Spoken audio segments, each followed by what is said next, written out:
ఇక అకాల వర్షాల కారణంగా ఉమ్మడి కృష్ణా జిల్లాలో మొక్కజొన్న పంట పూర్తిగా నేలకొరిగిపోయింది. మైలవరం, నందిగామ నియోజకవర్గాల్లో సుమారు 500 ఎకరాల్లో మొక్కజొన్న పంట వేశారు రైతులు. ఎకరానికి 50,000 ఖర్చు పెట్టిన అన్నదాతలను అకాల వర్షం నిండా ముంచేసింది. ఇదే అంశానికి సంబంధించి మరిన్ని వివరాలు మా ప్రతినిధి శ్రీకాంత్ అందిస్తారు. తెలంగాణలో హైదరాబాద్ తర్వాత మరో future city Shreyas one city. ఈ నెల 19న ఉగాది సందర్భంగా బ్రోచర్ లాంచ్. ప్రత్యేక ఆకర్షణగా Sunitha live concert. Vandanam road, Khammam. 8466012345 7508222255. Shreyas one city, where your story begins.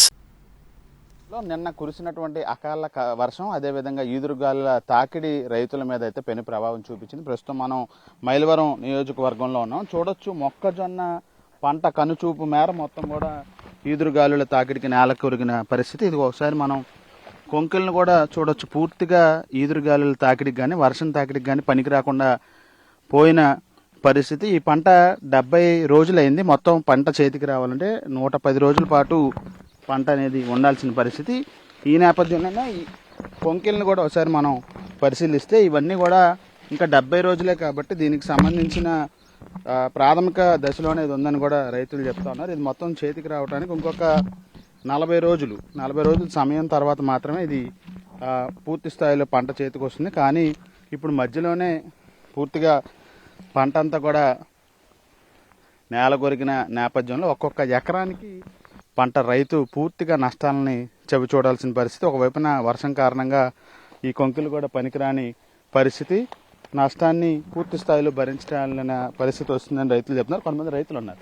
ఏంటి, ఏ విధంగా చూస్తారు? ఎప్పుడు గతంలో జరిగిందా ఇలాగంటే ఎండాకాలం ఇది? గతంలో అంటే ఎప్పుడో ఇంతకుముందు 2-3 సంవత్సరాలకి ఇలా వచ్చిందండి. ఈ సంవత్సరం ఇలా జరిగిద్ది అని అనుకోలేదు. ఇరిసే టేజీ కూడా రాకోకుండా ఇంకా 60 రోజుల టేజీలోనే ఇది పడిపోయింది. మొత్తం శుభ్రం నేల మట్టం అంటుకుంది. ఈ కండెలకి రుదువుకు కూడా రాకోకుండా పాలు పోసుకునే టైం అండి. ఇంకా ఇరిసే టేజీ రావాలంటే ఇంకా నెల పైన పట్టిద్దండి. ఇది రైతు ఈ పొద్దున్న పూట వచ్చి చూసుకొని బాధపడుతున్నాడు. స్థానికంగా ఎన్ని ఎకరాల్లో మొక్కజొన్న పంట పండుతా ఉంది? వేరే పంటలు కూడా ఇలా డ్యామేజ్ అయిన వేరే పంటలే ఉన్నాయి? మొలక తోటలు కానీ మొక్కజొన్న ఎక్కువ వేస్తారండి. ఇటు మొక్కజొన్న ఎక్కువ వేస్తారు. మొలక తోటలు కూడా చాలా ఎగిపోయినాయి, అసలు ఎందుకు పనికి రాకుండా. ఈ చాలా నష్టం జరిగేటట్టుగా ఉందండి. రైతు చాలా ఇబ్బంది పడుతున్నాడు. ఇది మొత్తం పూర్తి స్థాయిలో అయితే మొక్కజొన్న పంటకు సంబంధించి రైతులైతే తీవ్రంగా నష్టపోయామని అయితే చెప్తా ఉన్నారు. ఒక్కరోజు కురిసినటువంటి వర్షానికే ఈ విధంగా నష్టపోయాము. చూడొచ్చు, ఇంకా అంటే పూర్తి స్థాయిలో తయారవకముందే కూడా మొత్తం పంట అంతా కూడా నేల కొరిగిన పరిస్థితి. మిగతావి కూడా ఇంకా పూర్తిగా చేతికి రాని పరిస్థితి. పంట ఒక 500 నుంచి 1000 ఎకరాలు ఈ సమీప ప్రాంతాల్లోని మొక్కజొన్నను రైతులు పండించారు. కానీ వాళ్ళందరూ కూడా నిన్న కురిసిన అకాల వర్షం దాటికి నష్టాలు పాలయ్యారు. కాబట్టి రైతులని ప్రభుత్వం ఆదుకోవాలని చెప్పి అయితే మొక్కజొన్న రైతు అయితే కోరుతా ఉన్నారు. 7% శ్రీకాంత్, NTV, విజయవాడ నుంచి.